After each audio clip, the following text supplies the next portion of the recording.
Welcome back to our video series.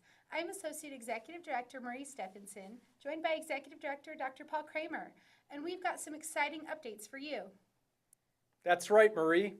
First up, we're thrilled to announce that the State Charter School Board has approved and is nearly done making some minor edits to the charter agreement.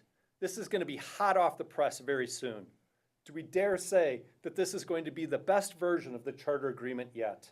I think we do, Dr. Kramer, and let me tell you why. As our portfolio has grown and changed over the years, we have learned a lot as an authorizer.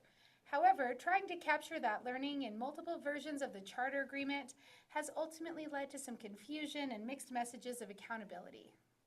And all of it was very authorizer driven, rather than focusing on the bilateral nature of the charter agreement between the school and the authorizer.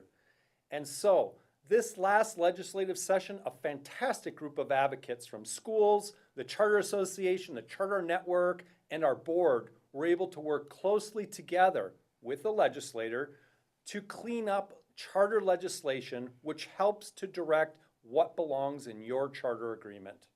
Then staff, working alongside our Assistant Attorney Generals, board members, and stakeholders like you, were able to incorporate feedback, learning, and best practices to produce an updated, easier to read and understand bilateral charter agreement. Our plan is to have this template in place for a minimum of 3 years, so you don't have to worry about another version or update coming out anytime soon. But of course, the substance of your agreement is bilateral, so if you need to make changes there, you will certainly have options.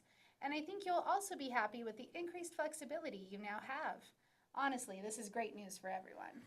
And there's also some other good news you forgot, in that as a sports guy, there are a few days quite as exciting as signing day. And our board has expressed a desire that we bring that same level of excitement and joy to the charter agreements. So as you begin to consider when your school is ready to embrace the updated version, just know a signing day party is in your future. Oh, I can hardly wait. But while we're speaking of waiting, we're happy to share that the wait for startup funding updates is also over. With the help and support of the Utah State Board of Education, we've been able to make needed changes to the board rule that allows us to now fund not only new and satellite schools, but also school expansion. Additionally, our board was able to approve increases to startup funding amounts, which is another win for schools. And with those changes to board rule, we are also introducing an innovative grant initiative. We're thrilled to have additional options within startup funding to invest in innovative educational ideas that need an initial boost to get off the ground. And we invited our very own innovation and growth specialist, Amy Pace, to tell you more. Hi, Paul and Marie. I am so excited to be here today with you to talk about the Innovation Grant. This funding opportunity has been shared with our charter leaders in a variety of ways by email, across several social media accounts, and at the recent UAPCS conference. This grant aims to enhance instructional practices, provide professional learning opportunities, and promote student engagement. I am thrilled to report that there are many innovative and interesting proposals being submitted already. I anticipate reviewing the first round of applications during the second week of July with the grant team so that we can even notify recipients about these projects and they can roll out before the coming school year. If you haven't already applied, I hope that you will consider doing that. It has been so rewarding and fun to chat with our school leaders as I've worked with people to complete this opportunity. We can't wait to see more of the incredible, innovative things happening around our state. Charter schools truly are transformational. Well, and since you mentioned transformation, I just have to give a quick shout out to our new school proposals. If you've got a vision for a school that can make a difference, we want to hear from you. All proposals are due June 30th, so the deadline's coming up fast. And for those of you that are already making a difference, we're also accepting small school expansion applications. They are due July 1st.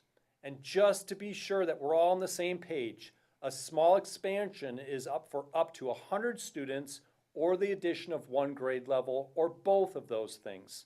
However, if you are seeking to add more than 100 students or more than one grade, you're going to be looking at a large school expansion.